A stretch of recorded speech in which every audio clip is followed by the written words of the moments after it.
వర్మ ఆ పవన్ కళ్యాణ్ విజయంలో కూడా కీలక భూమిక పోషించిన తర్వాత ఎవరైనా ఎక్స్పెక్ట్ చేసేది ఏంటంటే పార్టీ వర్మను పొలిటికల్గా రీహాబిలిటేట్ చేస్తుంది అని.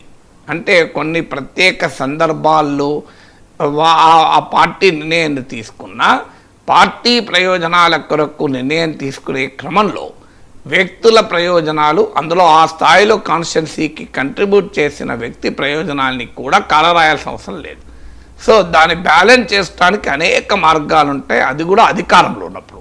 అధికారంలో లేనప్పుడన్నా ఉండవు, కానీ అధికారంలో ఉన్నప్పుడు అనేక రూపాల్లో వర్మను రాజకీయంగా సర్దుబాటు చేయొచ్చు.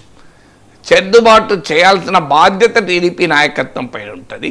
సర్దుబాటు అయ్యేలా చూడాల్సిన బాధ్యత కూడా పవన్ కళ్యాణ్ పైన ఉంటుంది. తన కోసం తన సీటు వదులుకొని తన గెలుపుకు పనిచేసి తన భాషలోనే చెప్పాలంటే కీలక పాత్ర పోషించిన వర్మను పవన్ కళ్యాణ్ కూడా రెస్పాన్సిబిలిటీ తీసుకొని చంద్రబాబు నాయుడుతో మాట్లాడి నా కోసం ఆయన తన సీట్ త్యాగం చేశారు, మీరు